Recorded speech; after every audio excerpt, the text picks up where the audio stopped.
What's up, everybody? Welcome in A to Z Sports here on this 4th of July week. We'll be back live on Monday, July 10th.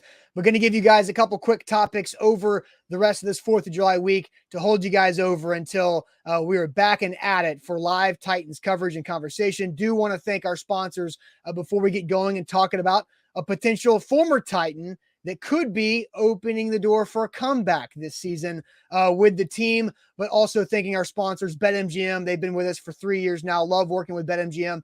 Every one of our morning shows powered by the BetMGM app. Sign up with our bonus code ATOZ Sports. Also, Wilson County Hyundai. Make them a part of your new car buying process in Lebanon or online, wilsoncountyhyundai.com. The Bone and Joint Institute at boneandjointtn.org, the region's destination for comprehensive orthopedic and sports medicine care. Farm Bureau Health Plans. Get started with your new plan today at fbhp.com/ATOZ. The Aura app, keeping you safe online. Aura.com/ATOZ is our link. Use that link for a 2-week free trial. Once again, aura.com/ATOZ. And Krebs Kubota, an elite Kubota dealer with 3 locations in the mid-state in Columbia, Franklin, and Murfreesboro. KrebsKubota.com. So, Zach, Friday before our break, we discussed the news and the reaction of Nicholas Petit-Frere's 6-game suspension for violating the NFL's gambling policy, where he did not make a bet on the NFL, but he made a bet on his team facilities premises, which gives him a 6-game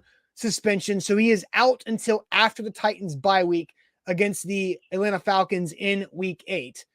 Here's something. The Titans got to move some stuff around because NPF was the only holdover from last year's starting offensive line. Now he is out at right tackle for the first 6 games. What are your thoughts on Ben Jones potentially making a comeback for the Titans as he was cut early this offseason by Rand Carthon? It was a contractual situation. He had a lot of guaranteed money and a higher salary entering this upcoming season, but he's still out there on the market. And if you're looking for a guy that can help you plug in and to help this offensive line, I think Ben Jones, there's a lot worse things you can do than bring back Ben Jones. Well, now it truly is a complete overhaul because everybody's going to be new. I mean, the offensive line is now the offensive line last year for the Titans were not very good. So that is the good news, is that the overhaul always has the ability to be better. The bad news is that NPF will not be with the team playing in any capacity in the first 6 weeks of the football season. The Ben Jones things, I think, is complicated to me. I think the first and foremost, Ben Jones and Mike Vrabel have a great relationship. We know that. Yep. Ben Jones is that meat and potatoes type of guy. He's a plug and play guy. He can go in there and play, and he's been in that same position for a long, long time.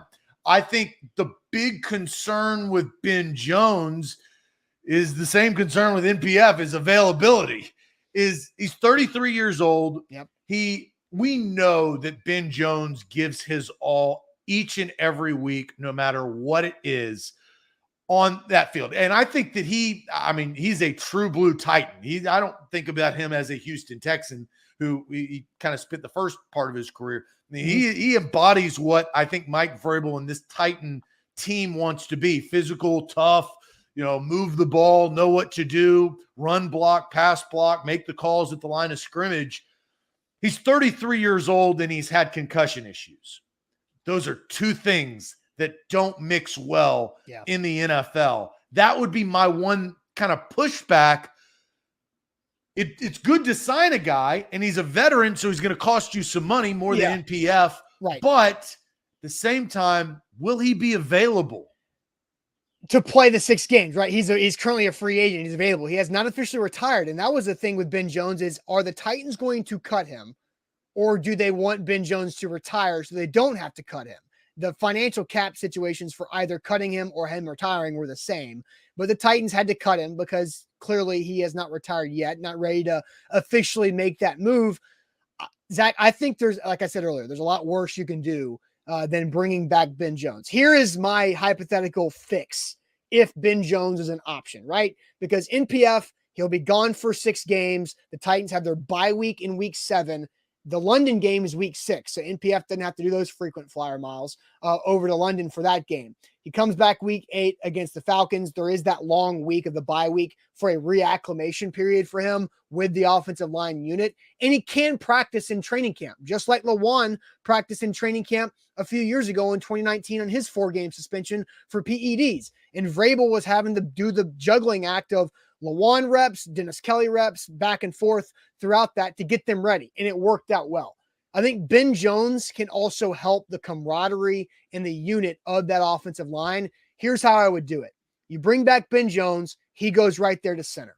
Then what do you do at right guard? Because I think Aaron Brewer, who you're currently pegging as the center right now, can slide over to right guard, and Daniel Brunskill, who you signed in free agency, who has literally played all 5 offensive line positions in his career with the 49ers, he can go to right tackle. He's done it before. He can do it for a 6-game stretch. So now you got Ben Jones center, right guard Aaron Brewer. Those guys have worked together now for multiple years at center guard. They've got that relationship. And Brunskill's super smart, versatile, and can do it for a little bit. And NPF can come back. What do you do with Ben Jones? I still think you kind of see where you're at there. NPF, you'd like him to be right tackle, but if it's working in the first 6 weeks, there's no pressure to make it a change with NPF coming back. Now, you brought up the money thing before I let you kind of that's where I was going to go back to. So Ben Jones is a vested veteran. As you said, he's like 33, right? He's played a lot of NFL seasons. So his veteran minimum would be well north of $1 million.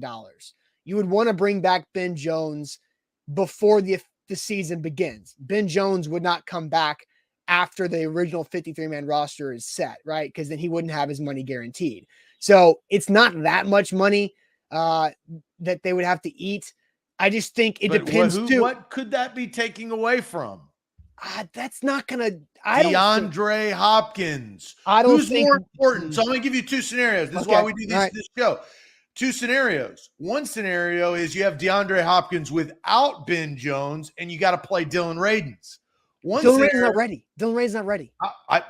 I didn't say he was. I said you have to play him. He is like physically not ready. He has not been. He will not be ready for training camp, which is what Mike Vrabel said before they broke for the summer. So you're gonna have to replace NPF with somebody, and if you take this money away, DeAndre Hopkins, from the Patriots and the Titans standpoint of what we know, wants more money.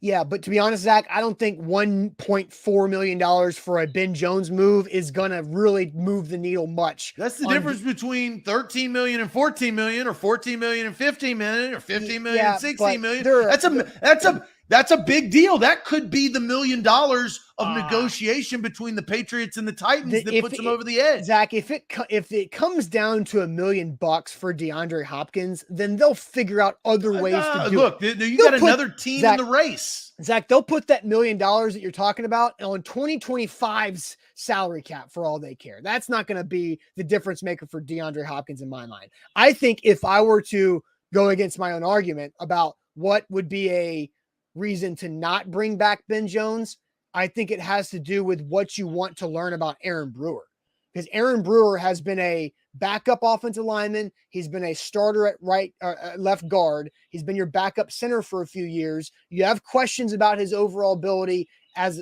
because he's undersized. If you want Aaron Brewer to play center this year, to find out if he can be your long-term center, because he's on a 1-year restricted free agent contract. And if you don't play Aaron Brewer at center, now he's going into another contract year. He's an unrestricted free agent, and you don't have that proof of concept of Brewer being a center to know whether you need to bring him back or cut bait. So I don't care if it's Brewer worked or Brewer didn't work. It's the fact that you were able to learn about it. That's what Ben Jones would not allow you to do with Aaron Brewer. Have you seen Ben Jones?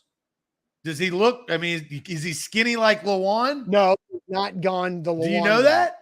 I do know that. I do feel like, Zach, hint, nod, wink. These are things that you got to know. I don't know. I don't think it's crazy that I'm sitting here talking about Ben Jones coming back because of NPF. I think the door. What about the head? I guess, look, we're kind of going back and forth, which is valid, but he could, this man was duct taped together last season. Yep. You're not going to get 3 years ago Ben Jones. And that's fine. But he knows what to do, and he can play well. He played a high level with that duct tape, Zach. Like, the concussions were the only thing that knocked him out because of the league's protocol. Well, the concussions tend to do that. Yeah, but he's also had now 9 months to get well, back. And then you get family involved. You got to make decisions. Is he ready to Sure. kind of hang it up? He obviously is going to wait and see because he hasn't put in his retirement papers. But look, the Titans, this is the problem with what NPF did to his franchise. He put them in a state that they've got to figure it out. Yep. They have no other option than to go find somebody because he is not going to be around the first 6 weeks of this NFL football season. Yep. It's musical chairs now for the Titans offensive line. So, hey, could Ben Jones make a comeback? We'll find out as the training camp approaches at the end of the month. But thanks, guys, for watching. Once again, thanks and a shout out to our sponsors here during the 4th of July week. BetMGM, the Bone and Joint Institute, Farm Bureau Health Plans, Wilson County Hyundai, the Aura app, and Krebs Kubota. We'll see you guys on a Thursday for this next edition of our holiday shows. Thanks, guys. Adios.